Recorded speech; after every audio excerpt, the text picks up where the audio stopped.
She's going to be so happy that we have a classic episode again. Oh man, so she's nice. Lisa's been asking for it forever. Me too. And dude, you look like a totally different person since the last episode. What? You're half the size of what you were. That's Seems funny, like man. a long time ago. It does seem like Welcome a to long time Over ago. 50 Starting Over. I'm Barry Edwards. And I'm Merle Garrison. Are you sure? Are you Yes, sure? I am. All right. I'm positive today. Dude, we haven't even talked much since the last episode. We've just both been very busy, a whole lot going on. Crazy times. Yeah, man, lots going on in your life. So it's really good to catch up. This is going to be pretty unscripted, but there's so much that we got to go over, even off the top of my head, that we got an hour and a half, I think, according to you. Yeah. Well, you got a lot of cool things going on too. I see you've had some pretty interesting guests on your show. I caught Dr. Livingston. Oh, dude, that was such a good one. And I want to bring that up too. I want to share the screen, show people how to get to it. Where'd it go? Don't you hate when that happens? Really things disappear whenever you need them. Yeah. Especially when you're doing a podcast. Especially when doing a podcast. And I found it, I think. But anyways, Dr. Livingston was absolutely phenomenal. And that was just last week, episode 224. And it was about binge eating. And but from my point of view, I had you in mind on that because of the dieting that you've been doing that I want to talk about. But from my point of view, as I was listening to his podcast and going through his material, it really struck me about how do I say this? My bad thinking, that bad voice in my head. Right.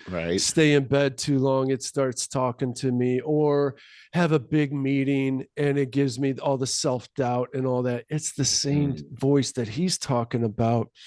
And dude, for the first time ever, he said something I've always heard from all the other psychologists is like, make friends with that voice, love it, hug it, so that you incorporate it into your personality and it soothes you. It's like the part of your personality. You're having a big old party with happy Barry and gregarious Barry and all these other emotions that you like, and yet you keep angry Barry shut out.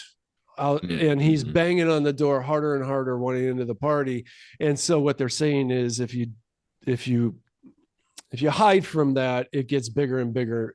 And he's saying the opposite. And it's the first time I've ever heard this. He says, and we talk about it at the end of the podcast. At the very end, I tell him what I just told you. And he goes, would you like me to give you the self-talk? Would you like me to give you the how to handle angry self-talk in 90 seconds? I'm like, please. Dude, this was world-changing for me. He said, it's kind of the same thing. And I think of it as the pig. Like it's funny. He thinks of that binge eating voice as the pig. He personifies it in that way. And he says, so I'm going to speak to that for a moment to put it in perspective. He says, all right, pig, I'm not going to listen to you now because I know that you just want me to overindulge to mask other things. How about you just go in your cage for a while, because I don't listen to pigs. I'm a rational human being. And he has the same approach about bad self-talk. And he just said, rationalize. He goes, first of all, you're saying you've gotten the advice, invite that angry voice into the party. He goes, that's sociopathic. I like that he said that. I always kind of thought it was too. And he verified that. He goes, you're talking about a voice. When you're in a good frame of mind, a rational frame of mind, you know better. You think and have worked through that all of the opposite of what that angry self-talk is saying to you. All of the opposite is actually true. You really want to invite the sociopath into that party? No. You tell it to stay at bay. And he goes, and also you listen to that too much, and it leads to overindulgence to mask all of that hurtful feeling. And dude, I had, as you know, you kind of know, I had a huge interview yesterday, and it turned out to be 4 hours long. 4-hour interview. That sounds exhausting. He told me it was going to be 1 to 2 hours. It was 4 hours. Wow. It was a little exhausting, but Dr. Livingston, I presume. You couldn't help yourself, could you? I know. Glenn helped me so much with that. I was, Lisa and I talked the whole week leading up to it. She's like, how you feeling about it? And I'm like, super excited. And I said, I think probably driving there, I'll get that anxiety kind of thing and maybe fearfulness and that imposter syndrome creeping in and all that. I'll tell you what, Glenn Livingston's advice helped me immensely about keeping that angry pig at bay and keeping it in its cage and knowing the real me and showing up as the real authentic me. And I was the entire time, the whole drive there, the whole time through the interview, I stayed in 100% authentic place and I had a great time. Wow, that's great how you applied that. I was just talking to Anne Marie about this thing that happens. I think it's human nature. When you have something that you really want, that you're excited about, that voice, the same voice, everybody's got it. It's your conscience your conscience can help you with good things and bad things. A lot of times it works to tear you down. And when you want something really badly, like a position that you're talking about right here, your brain goes into this mode where it talks about all the reasons why you should not have that position, all the hard things you have to go through. In your mind, you make it so much harder to get to your goal. You imagine all these obstacles. You imagine all the competition and how they're way better than you. They're way better prepared than you. Why even try? I'm glad you're saying that. So that gives some validity and perspective. I think it's human nature. We do this to ourselves. We disqualify ourselves is what we're doing. Why? But somebody on the outside like me can take a look at that situation that you're in, and I can see it a lot more clearly. I can see that, wait a second, Barry, you're the best guy for this job. Look at the experience that you have. Look at the scenarios you've already maneuvered through. It's sort of like, hey, if you're going to go down the river and there's a bunch of rapids on the river, wouldn't you rather trust somebody that's navigated those rapids successfully a bunch of times? This is what you bring to the table that we disqualify. We discount that. Our brains figure out a reason to make that a negative. And we all do this to ourselves. I love that there's a way to, hey, get that sociopath out of there. And that is sociopathic. It's got no feelings, man. It just wants to destroy and it doesn't care. Isn't it the truth? And I want to share the link, and I don't want to interrupt you. I just that's some good stuff right there. I wanted to tell you guys. We all experience this. And we do, and it's all. Most of us have heard of imposter syndrome, and that's absolutely along the same lines. So if you go to over50startingover.com, this is the homepage. Scroll right down here. Here's the last show. Now, by the time this show comes out, this show will be in its place.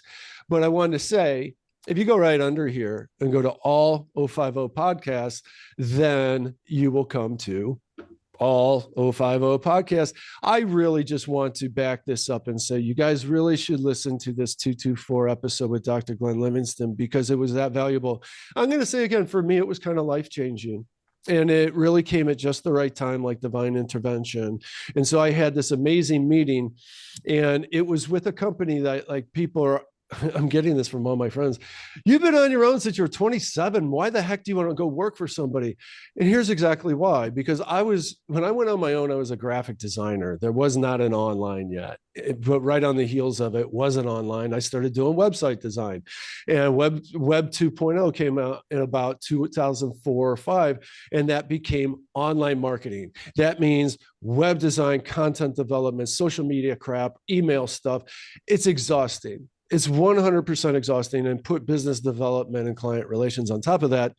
I pursued this job because I would be a client strategist, and I would have a team of like 50 people that specialize in all those other things, implementing the strategy. And to me, at this phase of my life, that's exactly what I want to do. That sounds like heaven to me. You're sort of the offensive coordinator of the business, and the Lindy and Fonte, instead of being the entire team. Yeah. That's pretty cool. I like what you're saying right there, and what an experience that would be. For sure. And it was such a great experience. I know going into it, it's like I told Lisa, she's like, okay, don't get cocky here. And I'm like, I'm not cocky. I'm 100% cognizant of what's going on. As a marketing person, I could say going into that meeting, I had probably a 33% chance of landing that. But after having the meeting and knowing how it went, I would say it's 50-50, because I can't control what they think and feel. No. But I just had such a good feeling about, and the culture. The culture was amazing. I want to talk about that for a minute. Then I want to talk to, coming down here, I want to talk. It's been so long since we last visited, Merle. You actually had your own podcast with Tim Winders since the last time. Yeah. Winders, I'm sorry. I want to talk about that in a minute, because that was a fantastic podcast I listened to 3 times. Oh, cool. Yeah, I loved it too. Tim's a great guy too. He made the podcast very easy. Dude, we got a new friend, yet another new friend of the show, in my opinion. He was really, I hope that you revisit him again. Oh, for sure. I wanted to mention about the culture there. It was amazing. When I first did my initial interview on a Zoom call with this company, I don't want to disclose who it is yet, but they gave me a 6 or 7 page vision statement, 7 pages of how everything is about the client experience. They don't even do contracts with the client at all, because they got to earn every bit of ROI, return on investment, with them. You got to show return on investment in every given way, value added, everything. And it was 6 pages of that. And they talked about the 3 different stages of the company, from the production people to all the way to the client strategists, and how they interact, and how it's all about the client. And that is how I've operated my business this entire time. It's all about return on investment. And so we had these conversations I had 4 different interviews in that 4-hour span yesterday. Wow. Yeah. And we just talked back and forth about that the whole time. It was amazing. And at like halftime, this is the best part in a way. At halftime, they had their weekly huddle, and it's like 40 people in this giant room, with some on via remote, and they just like gave each other, hey, anybody got a shout out? And they gave certain people gave other people kudos for helping them out in a pinch. And it's a very young company. I'm going to guess that the average age there is like 28. So I felt quite a bit older there.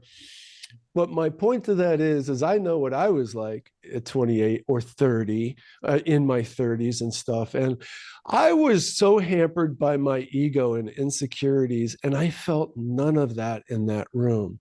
Everybody seemed very authentic and 100% present, and not hampered by any ego or insecurities. It was fascinating. And I have a question on that front, because when you started out after college, you were working for a firm, and I always got the impression that it was a young group that you were with after you got out of college. No, you were the young person. I was just looking for a compare and contrast to what you were doing before, and what that culture was like compared to this culture. Totally different. That's a really good question. No, I was brought in because I was the young, energetic, very creative. I had a great portfolio guy in coming into a company that was primarily production oriented. And this was pre-computer by like a year or 2.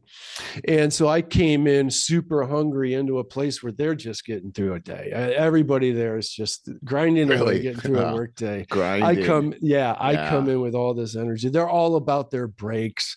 And lunch, and we legally get our breaks, and I never legally, because they would go in there and smoke. I wasn't going to go in there and sit there. And they were smoking in the office. Isn't that funny how things have changed? I mean, no one smokes anymore. I know, and it wasn't that long ago that in bars everybody smoked. Yeah, wasn't that long ago. That was horrible. It was. You go in there, you can't even see the guy across. You stink when stink when you get home. Yeah, and it never comes out of your clothes or your hair.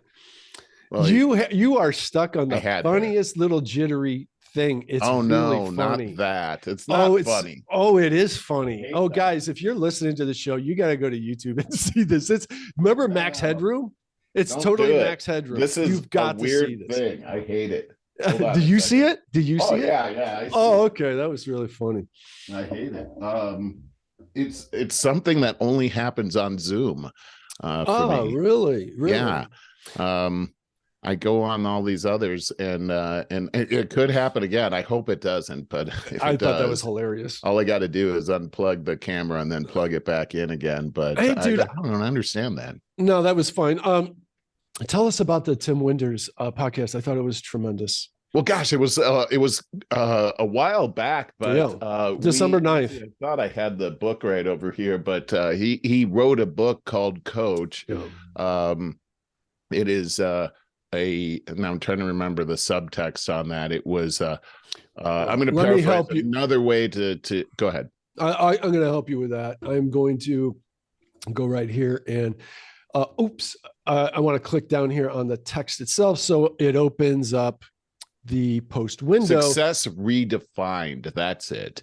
Yes. Because so I read this book, and it was my stepfather that gave it to me, Larry, and he actually knows Tim, and Tim and I have communicated in the past, and Tim's got his own podcast, and so he said Tim wanted me to have this book, so I read it, and it really spoke to my heart. I have an affinity for coaches, and I think lots of, especially men, I know a lot of women too, but I think especially men. I think men need coaches more than anything else. We need coaches. We need people, tough leaders that are no nonsense, that can see the best in you when you can't see the best in you, and they can pull the best out of you.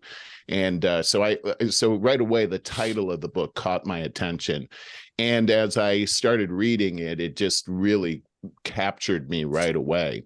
The bottom line of the book was that this person who was successful by every worldly term, he was rich, he was a successful businessman, a CEO, a beautiful wife, he had everything.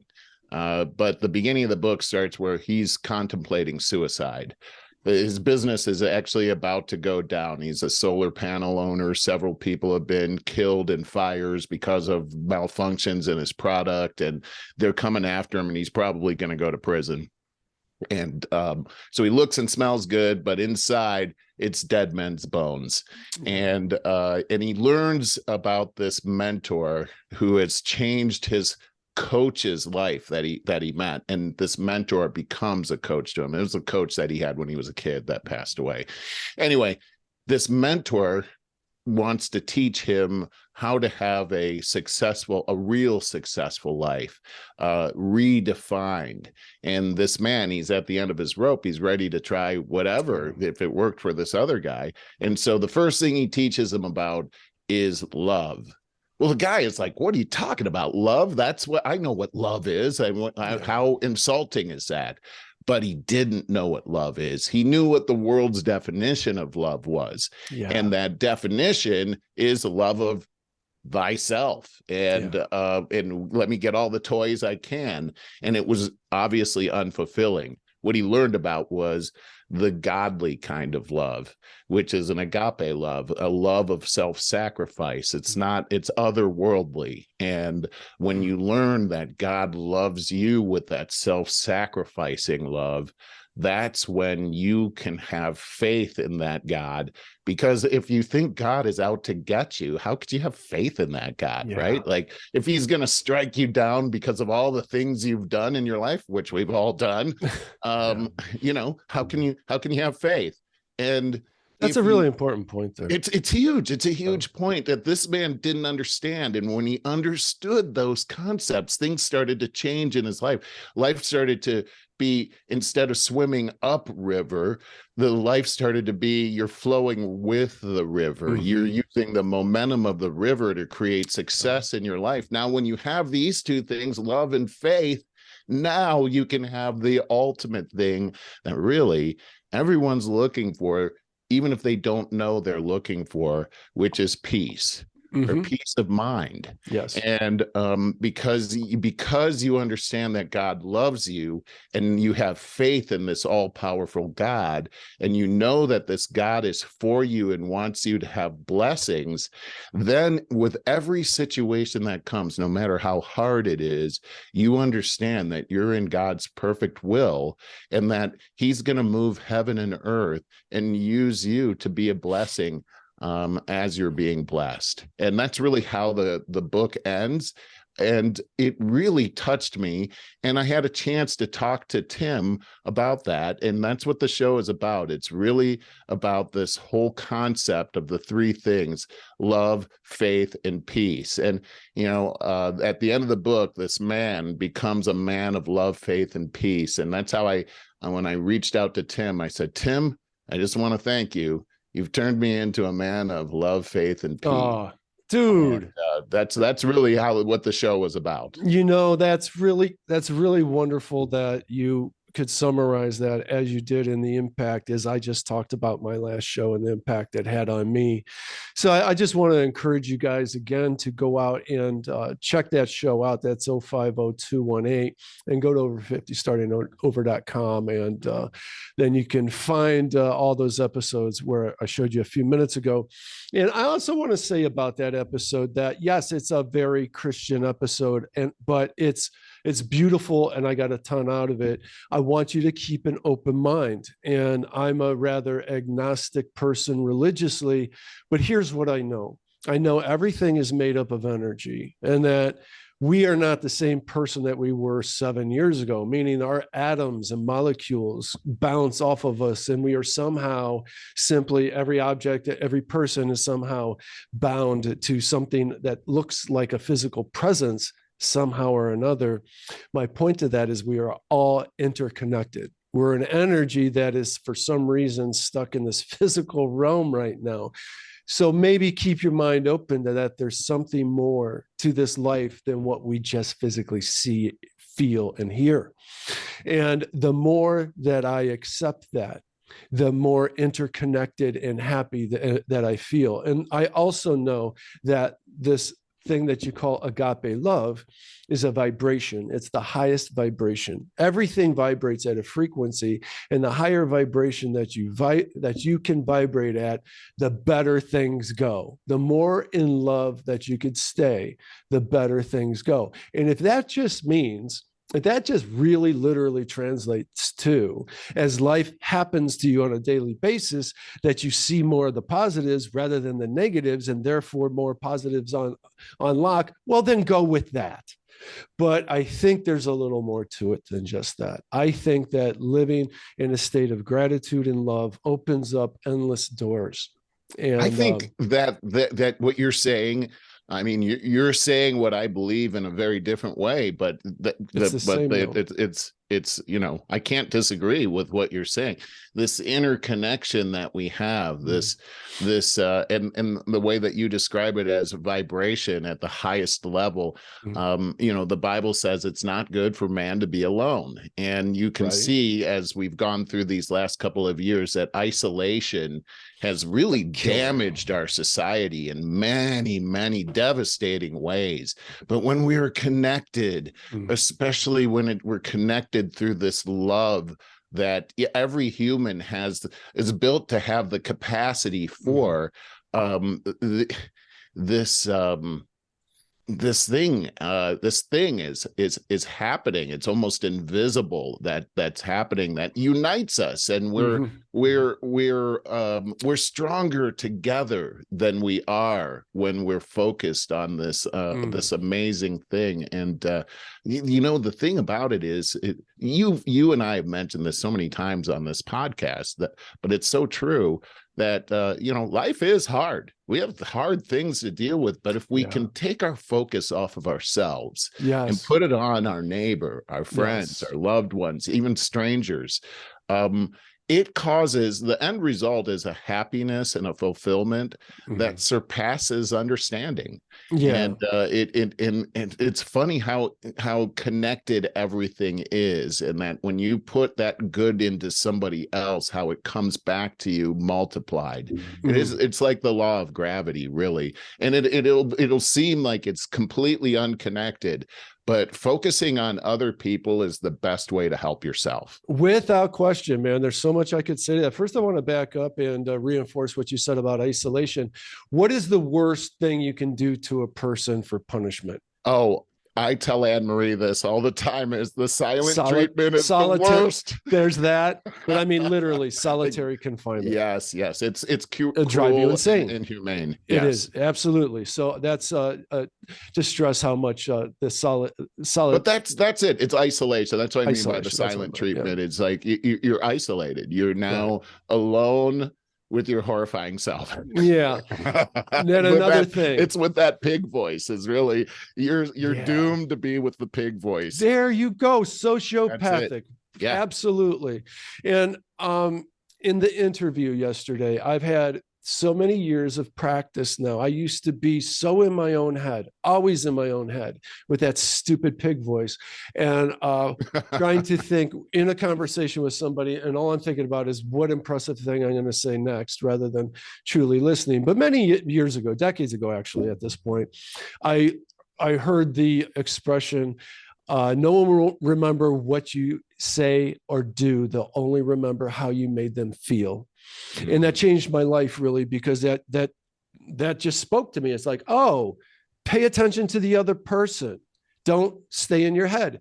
And so the 4-hour interview I had yesterday was only paying attention to them. I wasn't thinking about me very much. I mean, I was certainly trying to 100% anticipate answers to questions, but I was thinking about how they felt and what they were feeling. And here's another interesting thing. I had 4 different sets of interviews there.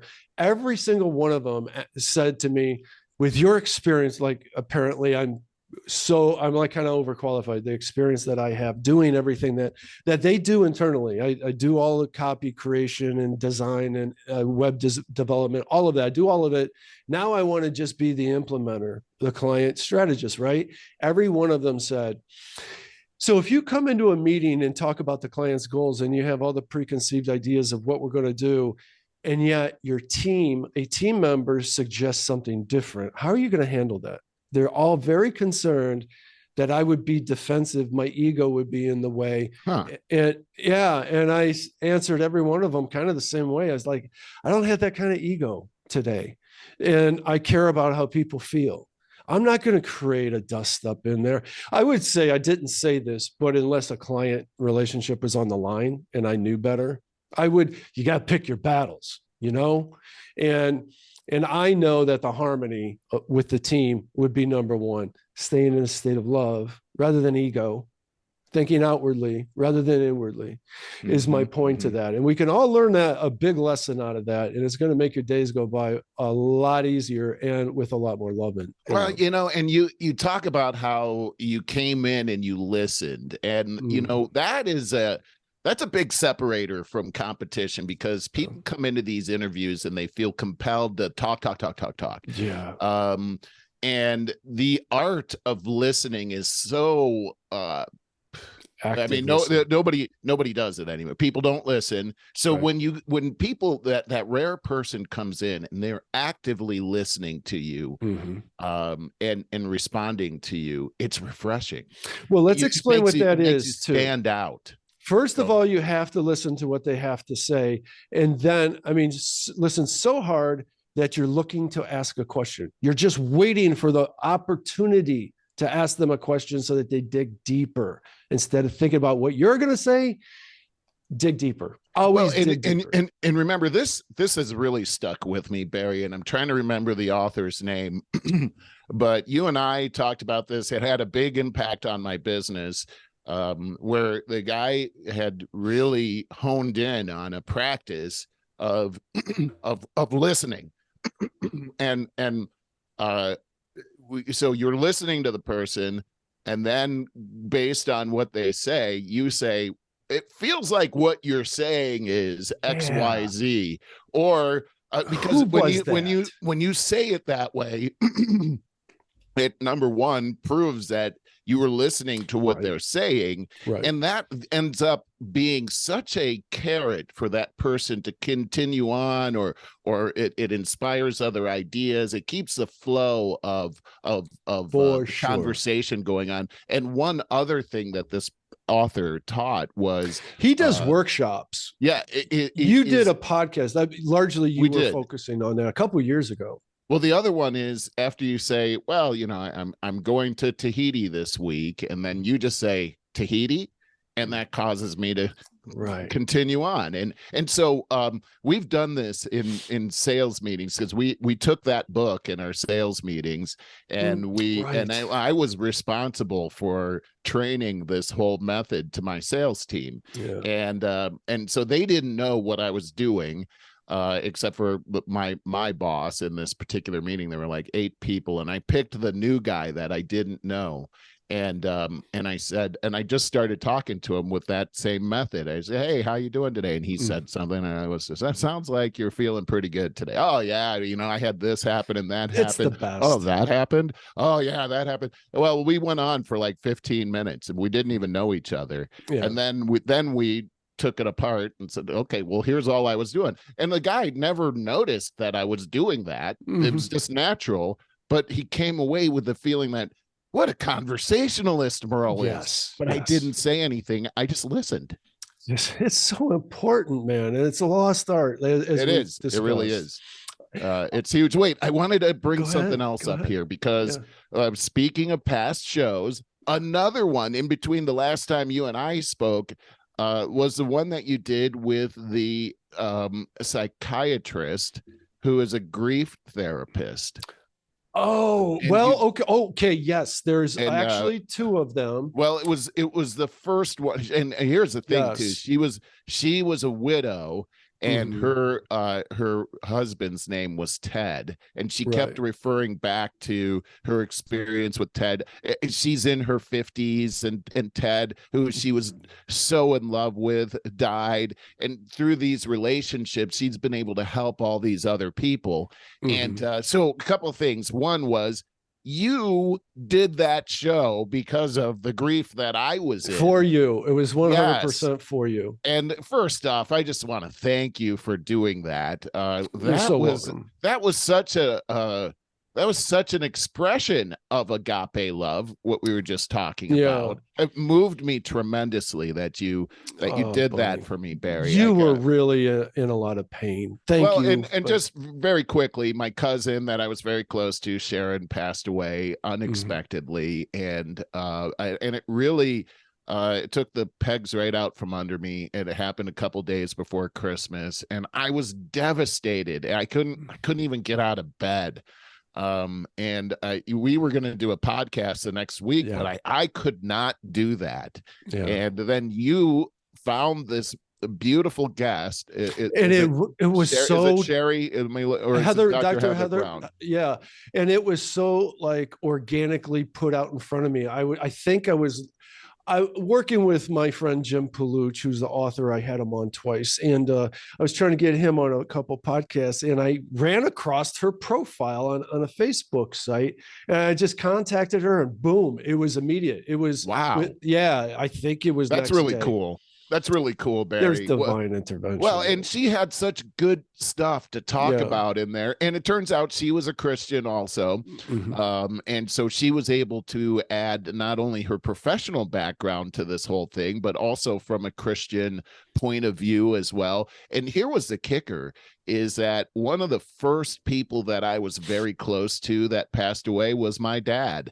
My mom became a widow in her early 50s, and my dad's name was Ted. So when she kept talking about when Ted died, this and that and the other, and it was so much like, it was almost like there was something so much I don't know. It was. It's just coincidence. It spoke to my heart. So yeah, just a coincidence.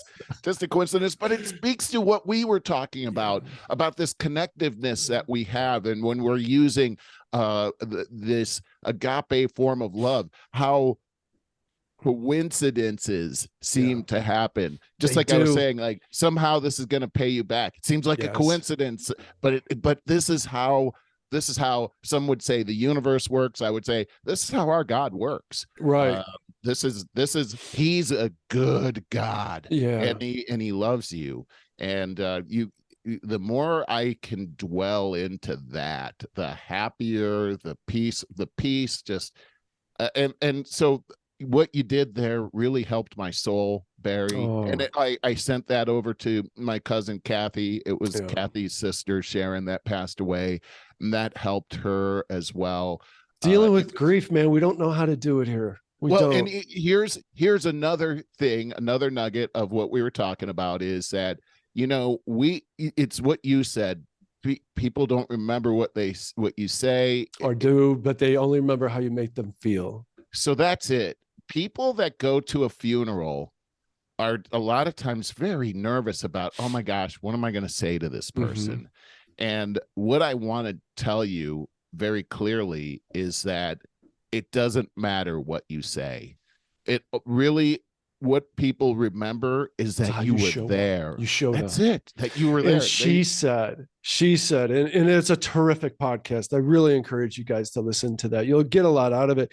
She said that when her husband died and she and her kids were basically incapacitated, one of her friends, this chokes me up just saying it, one of her friends once a week on a Wednesday would drive 4 hours to come to her place, see if they have food, get her food, do grocery shopping, do their laundry. And she was like, we didn't care if we had food or clean clothes or anything, but this friend showed up. Another friend just came over and mowed the lawn. Didn't ask. Yeah, these things are so important. And bring food. That's a huge thing, is that, because we're in this grief, which, the depression, and you just don't eat. And people that are in grief, they don't feel it, but they're burning up a lot of energy. Yeah. And usually when I'm in grief, you're doing the max headroom again. It's great. I love that. I'm glad I have that other picture now that just comes up. It's like, I got the makeup on and everything. I don't want to interrupt you. If you got more to say on that grief subject, please do. But I wanted to talk about that weight loss. You look so different from the last podcast. Thanks. I appreciate that. It's been and what I want to know. The reason I wanted to get Glenn Livingston on to talk about the binge eating is because one of the reasons is because a conversation that we had, super important, is you're like, yeah, man, this has been going gangbusters. It's all full of positive energy and I'm just loving everything. And I feel so young and full of energy, but I'm worried about when I hit my goal, what do I do then? Yeah. Can you speak to that? Well, yeah, I mean, because I've gone down this road of weight loss before, and it's exciting when you're losing weight. Yeah, it's exciting. Losing weight is like, oh my gosh, I lost 5 pounds, or I lost 3 pounds, or whatever, and you feel really good. It's like you have a dopamine reward from that, right? There you go, right. But when you get to your weight, what do you say? Like the next week, I'm at my same weight. There's no real. Oh, it's demoralizing. No real, from a social no more dilemma, dopamine. No dopamine hit, right? Exactly. Like, woohoo! I'm at my same weight. Yeah. But you know what? It is. I'm learning that is a tremendous thing to be able to maintain your weight, and I'm learning how to celebrate that. That's number one. Can you give us a pointer or two? Well, here's let me give you a couple of things. I think one this is important. That so I've lost 70 pounds. Since August. So very, very quickly I was able to drop this weight on Octavia with my coach. And as I said before, the coaching, my brother's my coach, and he's got a coach, Diane, and they both have been helping me, and they're so encouraging. That's really a big secret. The accountability and the encouragement has been the big secret for me. Being accountable, I don't want to fail. I don't want to admit that I failed, and I'm very honest about, here's what my weight is, but the number one was I wanted to get down to a particular weight. And when I hit that weight, I decided, you know what? It'd be a real bummer to be just trying to maintain that weight. I'll be all panicked if I get like 1.5 pounds more than that. So I actually decided, I looks like I could lose a few more pounds. So I actually lost about 8 more pounds on top of that. Jeez. And the reason I did that is because I know that I have about an 8-pound fluctuation in weight, no matter what. It just goes back and forth like a seesaw. And this way I could peak up to about 216, but then I could fall back and I could just be in that comfort zone right there. And also it meant that, I could treat myself on occasionally, because what I was doing long term is not sustainable. I'm cut down to like 1,200 calories a day. You get that, that's how you lose weight. But now I'm in this maintain mode, and so I worked with my coaches, and we came up with a meal plan that I'm trying to, it's an adjustment. So I'm still being honest. I'm still trying to work that out and everything. And I'm constantly watching my weight now, because before before I got on this program, I would just not weigh myself, because it would be like, oh my God, I don't even want to see what it is. Now I just force myself to do it, because now I know that I can control it. Like, for instance, if I go over that weight, I have the tools to come back down. That's huge. Pretty quickly, right? That's huge. As long as I'm just watching it, I can control it. And that's pretty cool. And I feel really good about it. But the next thing is like, man, the way my body feels now is 100% different, Barry. I'm like, God, that's great. I can't even believe it. I'm running. Are you? Yeah. I got these new shoes. Oh my God. Dude, I put those on my the right feet. pair of shoes makes all the difference in the world. Holy cow, it's like being on a cloud. Yeah. And now when I run, stuff doesn't move around, Isn't that the best? Holy cow. And so I'm running around the block now. That was my first goal, is can I run around the block without stopping? And I can. And it felt really good to be able to do that. I'm doing that. And also we have these friends, Mike and Amy here, that now they just bought mountain bikes, and they bought some really good mountain bikes, man. Like, oh my gosh. That's exciting to me. It is, right? I love it too. Like just the smell of a new bike. There's something about that. Like the new car smell, right? Yeah. Right. And he and Amy love got my bikes. The bike rack and everything, so now we can just meet them at these bicycle trails, because I have the bike rack and everything too. Yeah. So couple weekends ago, we met at one of the state parks, and they've got these trails, these amazing trails out. I have these mountains called the Santan Mountains behind me, and there's like a valley in these mountains, and there's all these single track mountain bike trails through there. And so the 4 of us went up there, and it was pretty challenging, I gotta say. The first thing we did was we just went up and up and up, and it's like a sandy, rocky, very rocky trail. That doesn't sound fun. No, but it actually, it's beautiful. That's the thing. And there's these huge Sonora cactus all over the place, and it's just like you just can't believe this beautiful scenario there. And because of the rain that happened here earlier in the year, there's lots of vegetation out there and everything like you wouldn't imagine. So we get up to the top, and it was challenging, man. I did wreck my bike trying to get up a hill, fell all over onto my side and everything. No problem. I was fine. But it was just like, okay, I got that out of the way. And I was the only one of the 4 that actually wrecked. That was kind of funny. So we're at the top of this beautiful oasis, looking out over these mountains and valley, and it's just a beautiful wilderness. And so Mike wanted to continue on where the trail gets a lot more technical, but it's a lot of downhill. And Amy and Anne Marie decided to go back to the car the other way, because they weren't up for that. Well, we at first going down the hill, there was a really tough area. I ended up walking my bike.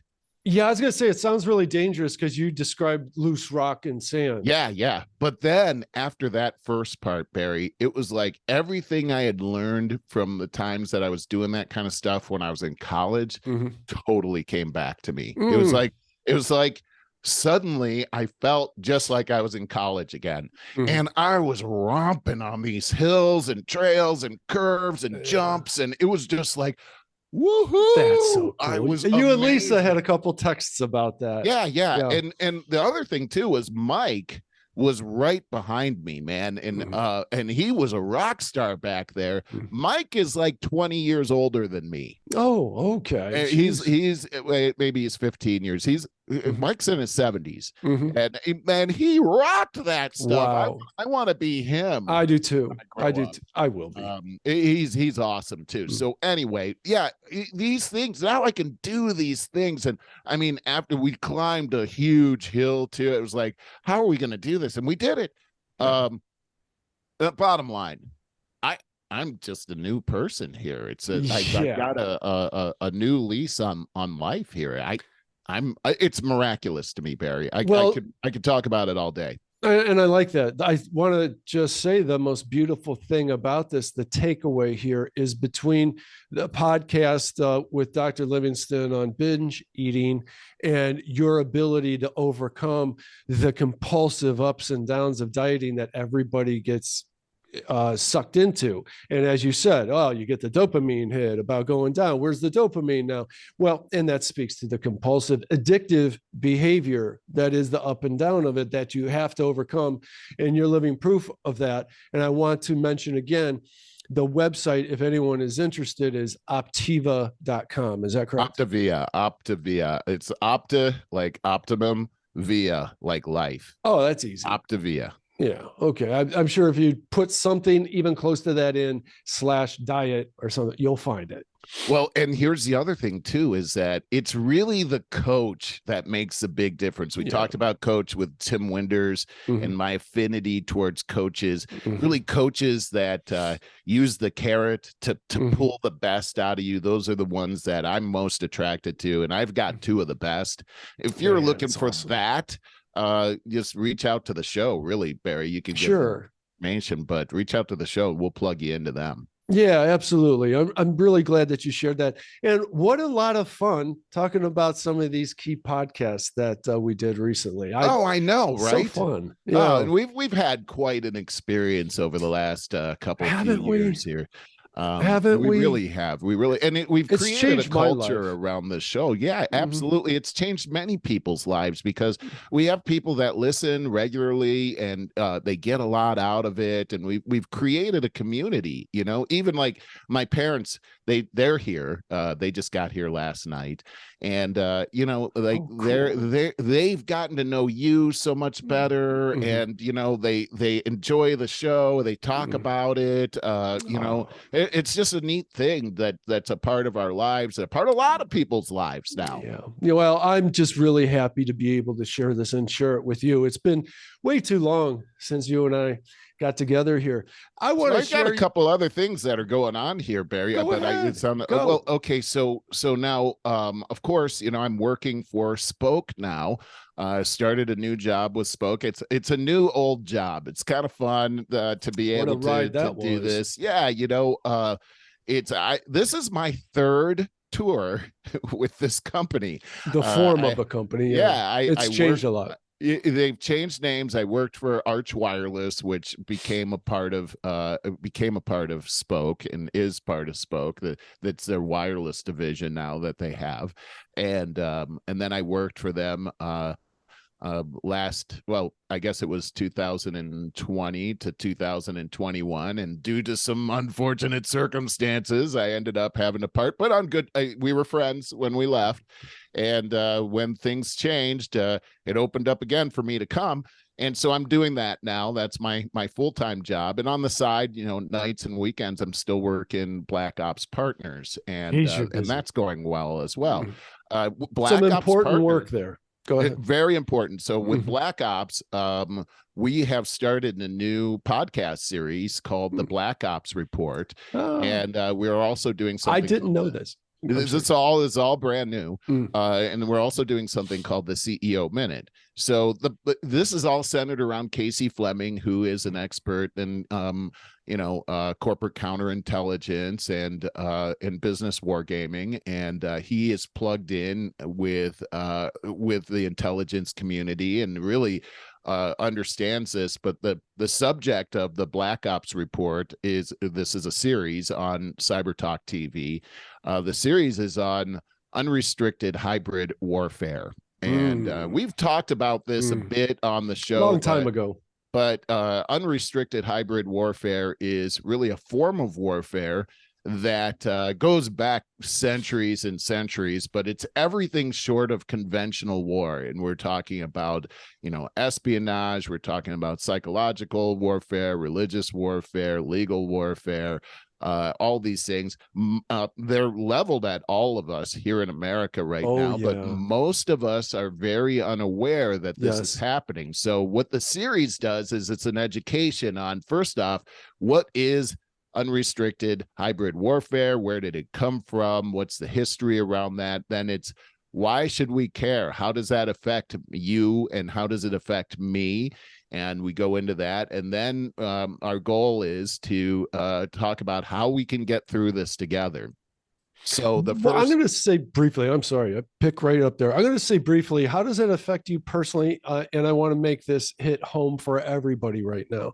If you go onto a comment section or a social media channel, Twitter, Facebook, whatever, and you're seeing the anonymous person that is trolling you and stoking the divide with their politics or their racial BS, you probably have a 60 to 70% chance that anonymous person is a Russian or China troll. That's absolutely the truth. And they are creating the divide and hate in this country that is a big freaking problem right now. So you're exactly right, Barry. And they're using that against us. There's so many different ways that they're using. Well, this. Infiltrating our education system at the youngest of ages is a really bad one that we have caught on to way too late. Because now these people that have been indoctrinated are actually teaching our kids and are on the board of education.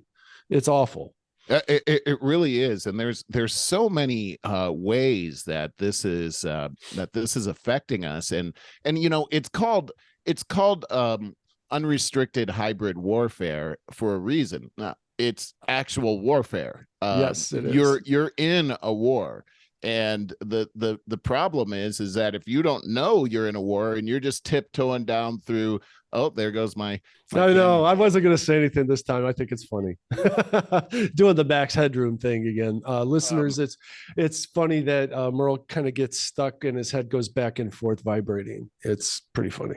But if you take a look at this screen right here, that I'm sharing, these are really a lot of the methods of this thing called unrestricted hybrid warfare, and it's coming at you in all different kinds of ways, non-military and transitional. But examples include non-military economic warfare, financial warfare, business warfare, trade warfare, resource warfare. You've got espionage warfare on transitional, intelligence warfare, big data, quantum AI warfare. Included in this is actually cyber attacks, which is really used as a tip of the spear type of an attack. The type of warfare that Barry is talking about that disunites us as not only as a community but also our families. The strength of our country is all on our ability to be united as Americans, and this attack is really tearing at the fabric of our society. And the biggest part of the attack is against our businesses. You've noticed when you go into the store, because supply chains have been interrupted, eggs are at an all-time high. Pretty much everything you buy is exponentially higher than it was before. But this all can be traced back to this unrestricted warfare, and the bulk of it is actually coming from the CCP, the Chinese Communist Party. And you can see this in the news pretty much every night. There are things that we can do about this. we're talking about this on the Black Ops report, and we really want, our whole goal is to make people aware, because if you're aware, you can do something about it. If you're not aware, then we're doomed to the consequences of what this is. This is death by 1,000 pinpricks. There you go. And we can see how it's working. And really, this is all rooted in Sun Tzu's Art of War, which one of the philosophies is you never wage a conventional war that you haven't already won. And so it's stupid to come into a war where you're taking a huge risk. In this Art of War, you want to walk into a war scenario, if you're going to walk into a war scenario, with everything pretty much already buttoned up. It seems like China's doing a very good job of that. They have done a great job of it so far, but the key to them not succeeding is to make people aware that this is happening. Because when you try to talk to people about this, human nature, because we want to think that, look, this is part of our American culture. We want to think the best of everybody. And it's because our culture is really built on this agape love thing we talked about. The enemy is using that against us right now, and it's so devilish. But we China as a nation, our hearts have gone out to them. Oh, they're poor, they're weak, we want to help them, and they've played that up, and we've given them all of these favored nation treats that they have used to enrich themselves and become the second most powerful nation in the world. And their goal this entire time, which we never knew until recently, was to destroy America. And that they've seen that America is an existential threat to them since the very beginning of the Chinese Communist Party. And their designs to take over America and destroy it because of their perceived existential threat is a real thing, and it's happening every day, and we're seeing it, and it can be prevented, but we got to get people to understand what's happening. I want to encourage people, like, how do you handle this? What do you do? How do you recognize it? Well, I go on the comment sections of tons of stuff every day. And whether it's a Daily Mail or I think Entertainment Today, I check that out, something like that. I think it's Entertainment Weekly, or mostly Quora, that it's like Reddit, and I read things and comment on things there. And people have rather anonymous accounts on all of these.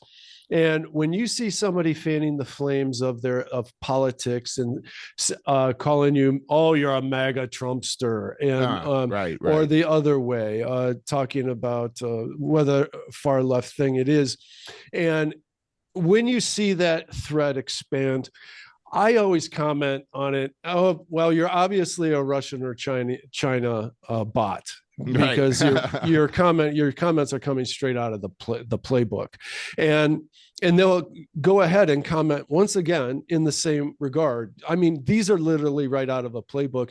Notice that you do feel tweaked. They're very good at it. There's somebody calling me a MAGA Trumpster is very insulting to me, because I'm very cognizant. Because you're not. I'm not either. I'm not on either side, very intentionally. And so I acknowledge that in myself, and I go, oh, they're very good at this. Those playbooks are very practiced and researched. So they really are. Point it out. Comment and say, I see that you're playing right. I like that you're a Russia or China bot, so that you make everybody else aware. I mean, this should start to become commonplace, and we can put an end to it. We can make a culture out of that. Yeah. Regain our culture is what I should say. I really like what you're saying. The second show that we did is the CEO Minute. So this is actually a very concise 1 or 2 minutes, and it's really I'm hosting it, but it's Casey speaking, and the one we did this week was on the China balloon that came over. Oh yeah, and that I thought was kind of funny. It's like, why don't you paint that thing blue if it's a spy balloon, for God's sake? What? Why didn't I think of that? That's a great question. Why would you have a big white balloon by come commercial over? Commercial airlines, people on the ground? It's like it's a gigantic white balloon against a deep blue sky. Who's not going to see it? You know, and here's the thing is that there's so much about this balloon, but the fact that we let it just go the entire length across our country and didn't shoot it down until, I mean, you know, why even shoot it down? Because it already was able to gather all of the information. We already know there were antennas on that. It was able to communicate. The damage was already done by the time it got out to the coast, and it circled our military sites, and we know all of this, and this is a big threat that we never would have known about unless people came out and said, we see this weird thing in the sky. The military, our government, never would have told us about it, is what I'm gathering from this whole thing. And then they come out and say, you know, after they're in hot water, that no, this happened 3 other times in the Trump administration. And it's like, why does everything got to come back to Trump? First off, if it did happen under the Trump administration, why is that something you're going to tell me right now? Like, does that make it better that a balloon just went over? That's exactly right. Did it. That's exactly Does it make it less dangerous to us? No, it doesn't. It means that you're not taking this seriously about our country, and you want to just play politics with this whole thing. Who cares if it happened under Trump? Why didn't you tell us until now that it happened under Trump? And all of these newscasters that are talking about, what is it, Morning Joe and his wife Mika, they're so crazy, and they're talking about, oh, how sad it is that this happened under Trump, and how ignorant Trump is when he says he didn't know about it. It flew over Florida, he was probably waving at it, you know. And I'm thinking, okay, but doesn't this speak to how dumb you guys are? Because you're supposed to be the eyes and ears for us. Are you telling me a giant balloon the size of 3 school buses flew over our country 3 other times and you guys didn't notice it? I mean, come on. They're just stoking hate every morning. And this is like, okay, why are we playing games with our national security? That to me, why play politics with our national security? That to me is should be off limits. Like, you can't do that to the American people here. Right. And you know, it's like, look, this shouldn't be about this shouldn't be about, you know, a campaign strategy. This should be about protecting the American people. We have an enemy that considers us an existential threat. They consider us the enemy. In fact, they consider us enemy number 1, and we should be taking it that seriously. We should be, but I am so dismayed with the military-industrial complex. I think they're our number 1 enemy right now. I really do. They're just siphoning not only the money out of the middle class for today, they're doing it from future generations as well now. They're printing up money by the trillions and giving it to contractors so that they can pay exorbitant amounts for tanks to send them over to Ukraine. And I have recently heard on Crystal and Sagar, most of these tanks never show up. Yeah, I agree with what you're saying. I think that's here. Like a number 1 problem that we have in this country. Well, I just got done reading this imprimis here. It's Christopher Caldwell. I guess Christopher Caldwell, he's a senior fellow at the Claremont Institute, which is a think tank, and he's a graduate at Harvard College, and he's a columnist for the Financial Times. But he's talking about this Ukraine war and the complications of the Ukraine war, and he puts everything into a perspective, Barry, that I never had before. And I feel like, to your point, that we've been dramatically deceived by our own people on what this is all about. I just want to give you a couple of points here that, you know, first off, the way that the media and our government is portraying Putin is that he's a madman that's bent on murdering Ukrainians. And this actually puts it into a whole different aspect when it talks about, hey, first off, Putin invaded Ukraine after the U.S. rejected his demand for a guarantee that Ukraine not join NATO. And now think about it, and we've talked about this before, but NATO, I mean, Ukraine is part of the border of Russia, and we have this balance of power that's going on. And of course, if Ukraine becomes a part of NATO, then missiles will be right on the border of Russia, and that's what no nation would want, a potential enemy right on their border. We wouldn't want that here in the United States.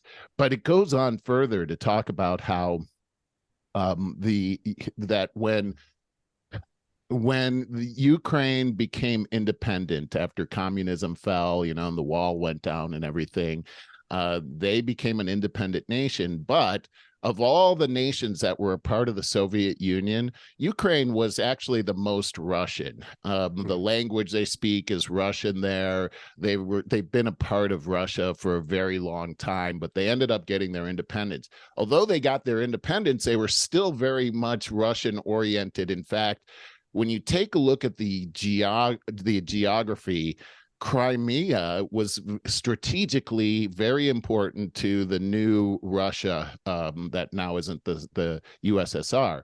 So they were able to make arrangements with Ukraine, and in particular Crimea, to really have a foothold there.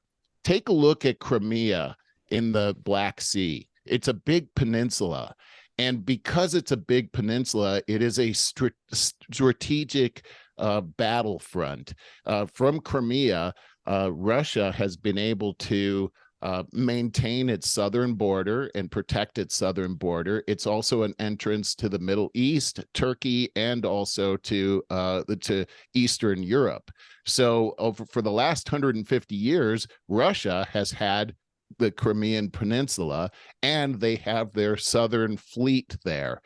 Now, when you take a look at a naval operation, it's tantamount to your security. You cannot have security when you're on the ocean without having a powerful navy. That's just like Warfare 101. Mm-hmm. Well, what happened in 2000? Well, let me just back up.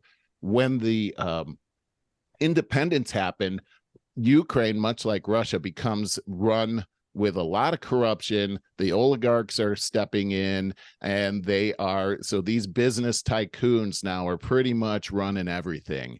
And but what you had in that situation is about half of the people on the eastern half of the country are more Russian, pro-Russian. On the western half, more Western. So the United States under Bush saw an opportunity around 2004 to come in there and influence this and really kind of take Ukraine under its own wing. And that's really what happened in 2004 and what's called the Orange Revolution. And the Orange Revolution is where the United States comes in and influences an election with about $5 billion to put their man in office. It's called the Orange Revolution. We completely made that happen, and we took the Russian person out, and we put our person in that was pro-West. And then when it came to 2014, we had another incident where these things happened with Crimea. We end up trying to take over Crimea so that the Russians can't be there anymore. That sparked the war to begin with. That's an existential threat to Russia right there. And we were right in the middle of that, totally making that happen. And so this whole attack that ends up happening last year was predicated on our Secretary of State making an arrangement with Ukraine and NATO to get NATO or get Ukraine into NATO. And that was about to happen. And that's what triggered Putin to come in and attack. Their main goal is to keep Crimea. That's what they're trying to keep. We've never been told any of this. I didn't know that Crimea was this existential threat for the Russian government. I didn't know that their fleet was in Crimea. When you take a look at it, the Russians are about to attack Donbass. Well, the reason they're going to do that is because they need access to Crimea. this is a desperate situation. And the more we send money and weapons over there, the more we extend this thing out, the more we're actually promoting a forever war that I thought we were trying to get out of. Oh, no, we more weren't. chances that because it's an existential threat to Russia, the chance of nuclear war is actually a real thing. Like, this is something that it's not just saber rattling or anything like that. We're actually screwing around with the balance of power, which this country is incented to fight to the death for. Yeah, and look at our leadership. I mean, is this Biden-Harris office what you want in standing between you and nuclear war? I mean, my God. No.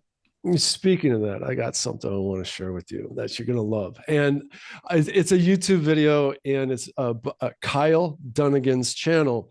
I want to promote that because it's freaking hysterical. And but I'm going to skip through it because I don't want to get any copyright infringement. But I want to show you a few key parts that you're going to find hysterical. You're going to want to subscribe to this. And this is called the Fresh Prez of DC. Enter the woke. Alexa, pick up. Oh, I've seen this guy. Hello, Have Mr. you? President. Yeah. He does all the voices. I know, he's amazing. To help Ukraine. Absolutely I advise amazing. you Look, he's not got no to block shirt on. SBS. It would be shame to have nuclear exchange. You listen to me. I don't know who you are. Vladimir Putin. I don't know what you do. Don't block SBS. If you're looking for ransom, I can tell you I don't have money. I think Hunt has my credit card.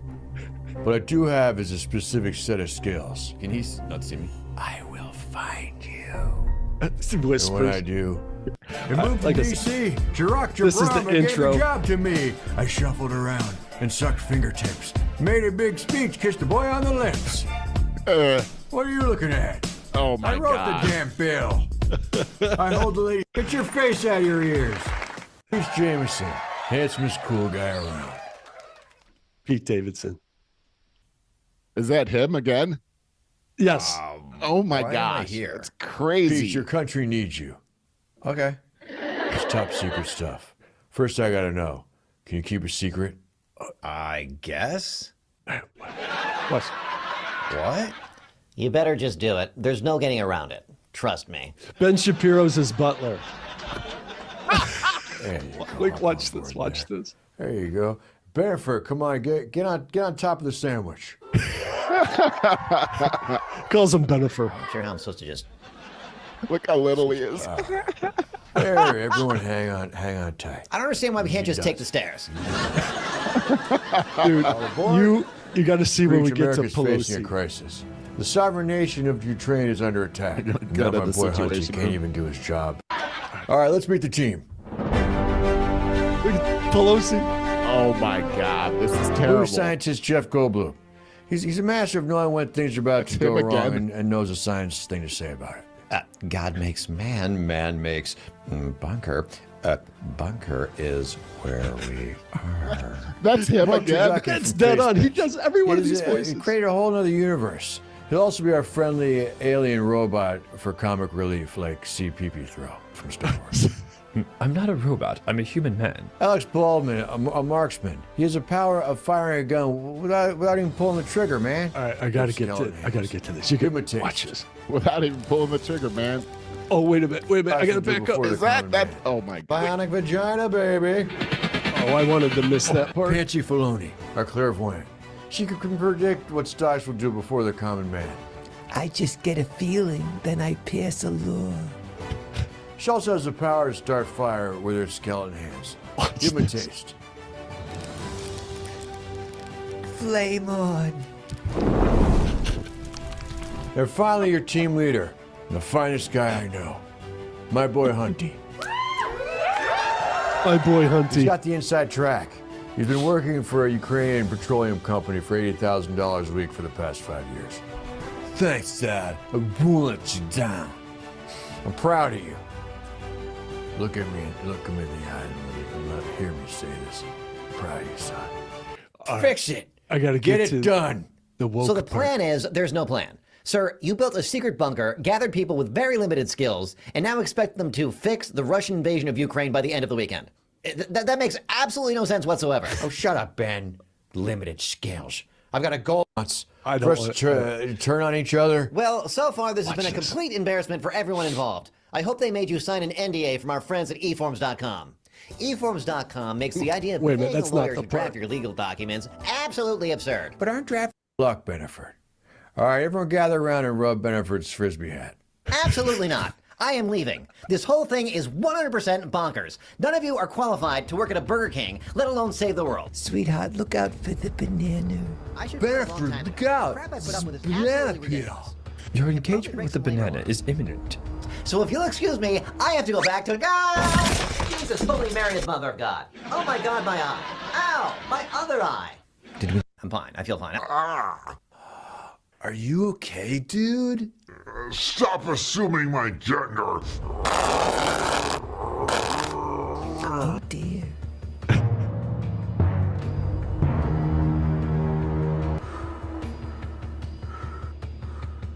Why is whole team white? Make woke angry.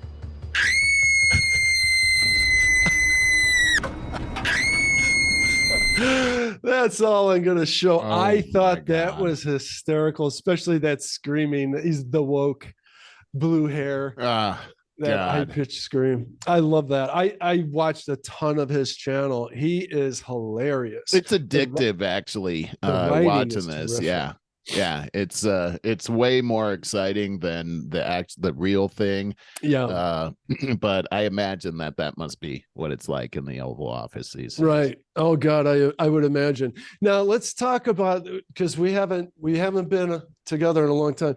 How about Joe Biden all of a sudden coming up with all those classified documents in his private It's very residence? interesting. It's It's very, very, interesting. very interesting. I'm telling you, I am sure that they are just trying to eliminate him from running for president. Yeah, in that's what it 24. seems like to me too. Mhm. Yeah. He doesn't stand a chance. I mean, the gag reels that we have on him from only the past 2 years, and we've got 2 years to go. Just from the State of the Union the other day. My I gosh, didn't watch it. it's Tell me about it. I didn't watch it. crazy.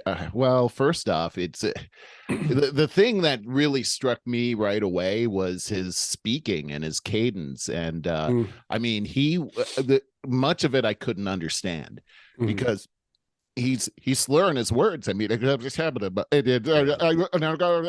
deficit. That's all. I got that a lot, and it's like this guy's in a lot of trouble, and it seemed like he was very hyped up.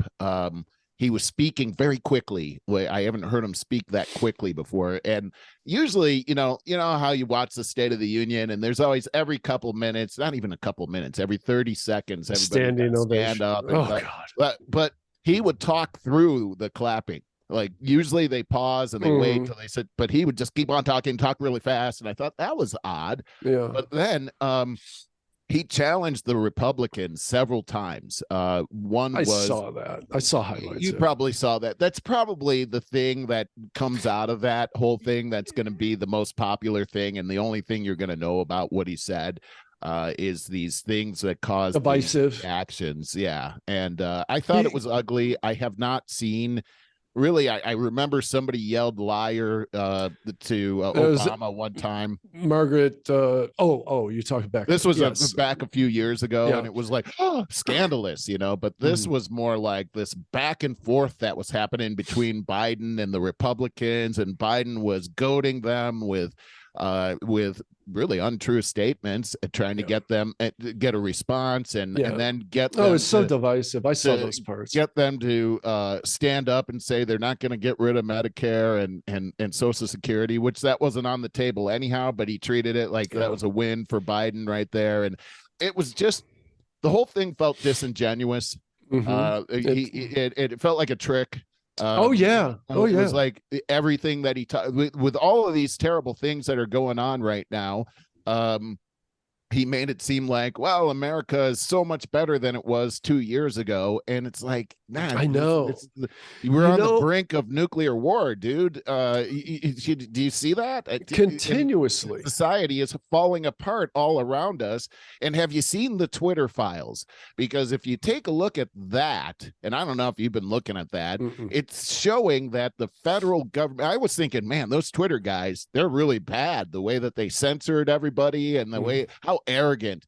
But then when now Elon Musk is there and he's putting all this information from the files that they kept on their network, what you're seeing now is that the federal government was the one that was making all of this happen, and that they were bullying the people at Twitter and saying things like, if you don't take all of these people offline right now, we're going to go ahead to our media and we're going to tell them to say that you are Russian co-conspirators and we're going to ruin you.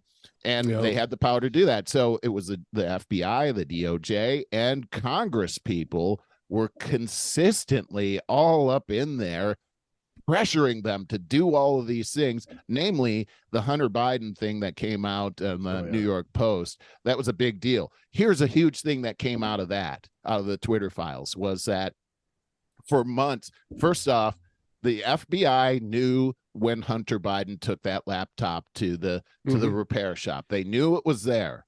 And when Giuliani got the laptop, the files for the laptop several months later, they knew that too. So what they did was they were already meeting with Twitter higher ups on a regular basis. They started warning the higher ups at Twitter as the election started to come near that there would be this big Russian disinformation campaign against Joe Biden and to be prepared for it.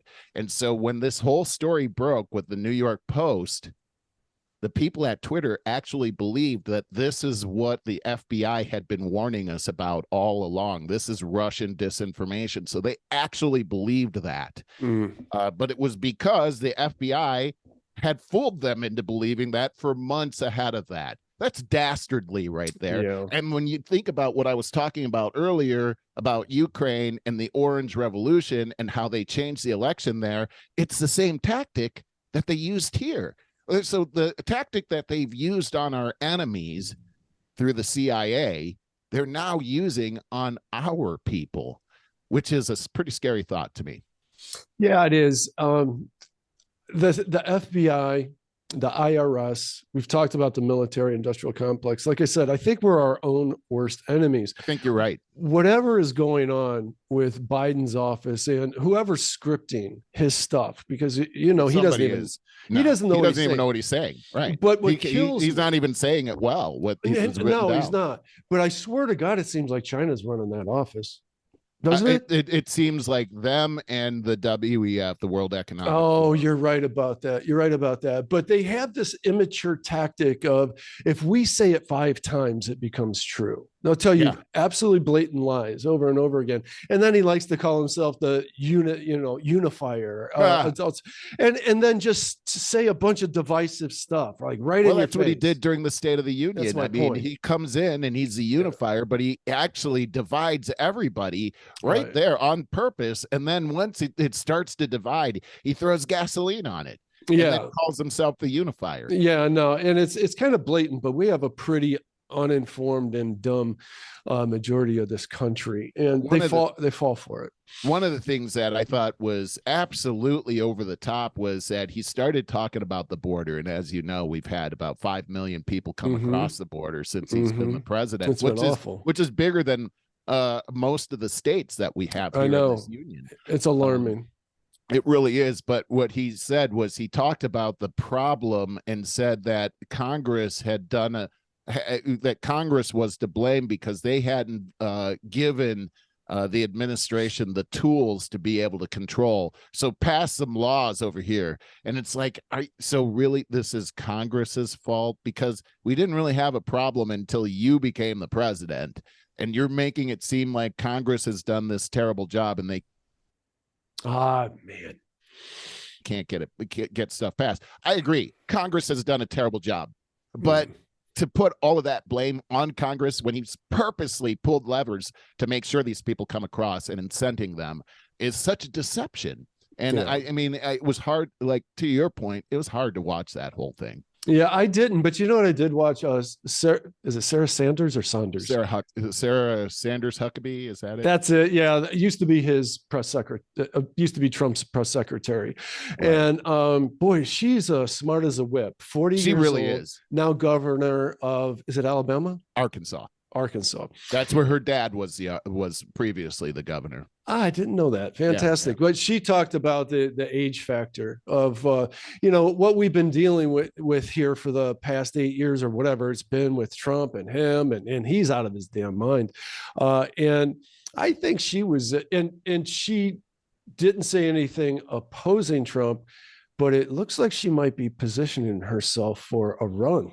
Maybe. I could see her in a run for her. president. She's definitely somebody I would consider voting for. I would too. And I liked what she was saying was that there was a need for these new conservative leaders. And she talked about being the youngest governor in the country, and that she talked about how the president is the oldest president ever to be in that office, and it's time for young blood. Apparent. Let me ask you something. I mean, just that last thing you showed, the parody where she has the ability to make fire with her bony fingers. People are so old. I mean, it's amazing. As I was watching the State of the Union, how as they were panning around, how old these people and they're are. all bought off. They're so bought off. So many of them are in terrible physical shape too. I mean, they look like they're beat up to me. And they got millions of dollars from unethical means. Why not retire? They're so addicted to the power. They're just addicted to the power. Let me ask you this. It's quite clear to me that Democrats are parting ways with Biden and Harris, and certainly Harris. Nobody likes her. Who do you think is going to be this? We got 2 years yet, but it'll be about a year before we start seeing. Who do you think they're going to prop up to be the next Manchurian candidate? I think it's Newsom, and I can see a Newsom Whitmer ticket in our future. I think she's definitely going to run. My bet is Elizabeth Warren. Betcha. Because I think she'll do everything that she's told. Yep. And she'll definitely be in the running. I mean, we know that. Let me just have this beer with you. Yeah, just beer. It's like you've never even said beer before. Yeah, you're right. You're right. Yeah, so I see that, and I just wanted to also say, I read an article this week. Actually, I'm going to pull this up so I can read this, because this actually was very concerning to me as I look at it. Let me see if I could find it now. Yeah. So Trump attacks on DeSantis get progressively larger. DeSantis continues to ignore them. Ron DeSantis continues to take a high road by refusing to give into the media, pressing him to respond to Donald Trump's criticism, including the latest post repeating claims that the Florida governor groomed teenage girls when he was a high school teacher. Disgusting. It comes as Trump continues to launch attack lines against DeSantis after opening the floodgates earlier this month, when the Florida leader emerged as a highly popular 2024 primary opponent. Now, I like this part. DeSantis responds to Trump accusing him of being a groomer. He says, "I'd just say this. I spend my time delivering results for the people of Florida and fighting against Joe Biden. I don't spend my time trying to smear other Republicans." Wow. Man, I really like this guy. I do too, man. They love him in Florida. I think he is the answer for the Republicans. Dude, I'm glad to hear you say that. Classy guy. I hope that more and more people on the farther end of the right spectrum start to catch on to that, because I think I have felt to this point, because I want to get as far away from a Biden kind of thing again as possible. And this whole swamp thing, I love the idea of draining the swamp, but the swamp's too deep. There's too many monsters in there, man. There you go. There are.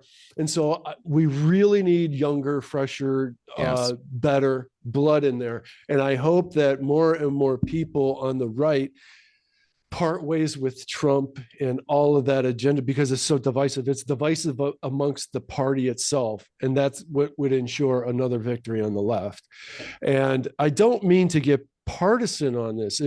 If somebody really credible on the left rose to power, like I always talk about how what's her name couldn't get any backing because she's uncorruptible. Yeah, what's her name? Gabby. No, Gabrielle. Close. Okay. So anyways, if somebody reputable on From the Hawaii. left emerged, I would be all in. Okay. Yeah. So and the person you're talking about isn't a Democrat anymore. all right, she left the party because it's too corrupt. And Yeah. that's my point. I don't, I think there's plenty of corruption on the right too. And so I'd like to see someone the caliber of DeSantis I agree. get in there. We agree on this one, man. Yeah, for DeSantis sure. seems to be the real deal, and Yeah. he gets results, and he's even keel, and he's diplomatic. And can be tough when he needs to be. Yeah. He's a smart guy. He's got a military background. He was a Navy SEAL, actually. So I mean, he seems to be the best of the best. The only thing that kind of makes me sad about, even as you're saying all that, is what the other side will do to his character, and just they will fabricate lies and magnify things that into something very ugly, and it's coming. And I hope that he has, and his family has, the wherewithal. He spoke about this in his in his response to Trump, is that being in the, because he's been taking a lot of arrows for the whole time he's been governor, and especially during the COVID crisis, because it was so divisive. The subject matter itself was, and just the whole thing with Disney and everything. By the way, Disney is now doing a restructuring. I bet they are. I think they have some. They're going to have to actually pay taxes now. Yeah, exactly. And then but the fact is that this is a person that is used to being attacked in the media, and he's very good at being able to respond to these kinds of things and weather those storms. Could you imagine, though, putting yourself in that situation? It'd wear on you, man. Jesus. It would be. And your family. It takes a person like DeSantis, who is a Navy SEAL and has that kind of discipline and intelligence to be able to navigate through those waters, I think. And so media is so vicious, though. Hey, one last article I read, and this is something that you and I talked about before, is Biden authorized destruction of Nord Stream pipeline. Oh yeah, specialized U.S. Navy diving teams carried out the bombing attack against the underwater Nord Stream. It's funny. Act of war right there. It really was an act of war. It's provoking, and say the least. We try to act like this had everything to do with that whole Ukrainian thing we talked about. We in our press, in our government, try to act like Russia has been the aggressor, but everything that I've talked about today regarding this, and you've agreed, we're the aggressor. The West has been the aggressor on this, and it's more of a European problem than it is a Western problem. Well, we are messing with the balance of power, and it's not a Republican or a Democrat thing. As I said, this all started happening under the Bush administration. They're just fleecing us. Obama, Trump, and Biden have all been a part of this. Oh yeah. So, again, not a partisan thing. We as America, though, are screwing this up, and the people have been unaware. They have not been provided the information as far as what is actually going there. All we know is that there's a crazy madman named Putin that's trying to kill a bunch of Ukrainians. But really, putting into perspective, it seems like our government is trying to kill and take out Putin, no matter how many Ukrainians get killed, and no matter how much money it takes the American taxpayer. And when I heard on the State of the Union, Biden promising to the ambassador from Ukraine that we'll fight this war as long as it takes. It's so funny. God, I thought we were done with forever wars. I guess not. No, anyway, for sure. All right. I want to lighten this up because we're going to have to get going.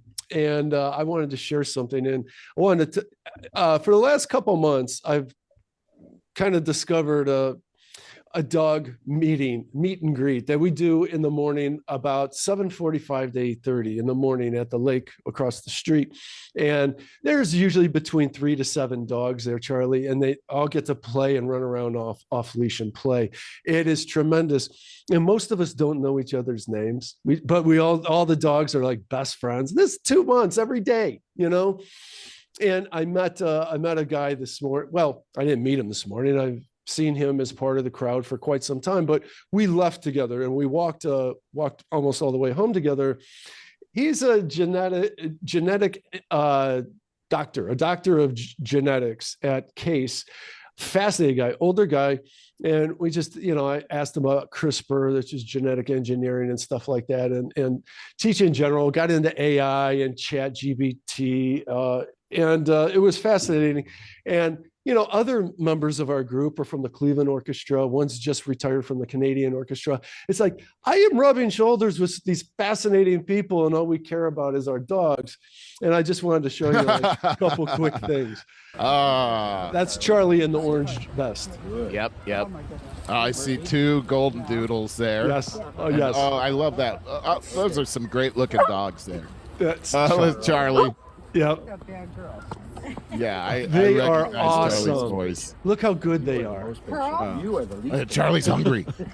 They're all just absolute. There's one more. Did this switch over? Do you see the other one? I'm still looking at the last one. Okay. All right. Let me try again. And it's these just really quick little things, but it's just about the quality of people and the quality. Look at these doggies. That's Murphy, and what's his name there? I think they say it in this. Archie. They just have so much fun. Look at that. They play so well together. I could watch them do that all day. That's pretty awesome, actually. It is. Isn't it? It's so cool how dogs just get into their pack mentality. Yeah, it takes the right dogs. One bad dog. My Stella didn't really want to be in the pack at all. Yeah, some don't. So it's just really nice that we have that, and I hope nothing ruins it, such as a dog running off into the street like Charlie. Oh my gosh, right? Yeah. That's not going to happen. Let's just say that. Let's certainly hope. Most of the dogs are really good. Charlie's really good as long as he's around good dogs, because they'll listen and he'll follow. Right on. So yeah, there's that. So with that, buddy, I guess we better get back to it, huh? Yeah, right on. Hey, this has been fantastic. I really enjoyed this, Barry. Yeah, it's been too long. Hopefully we can do it again really soon. I think that I have somebody that reached out to me via email. I wanted to just plug it. She doesn't know that she's going to be on the podcast next week. And I'll find it at some point. But I forget what the subject matter was. Something very interesting and on point. Oh, I know what it was. She lost her husband, the person of her dreams. I think it was high school sweetheart, and he died, I think, of cancer at her age of 50. And she says she just has endless horror stories about dating after 50. And it's got to be horrible. I've been wanting to get somebody on there in that regard for a long time. So I think next week, that's what it's going to be. Okay. That sounds like fun, man. It does, man. It does. All right, dude. Hopefully we could do this again a little bit sooner than last time. Okay. How that went.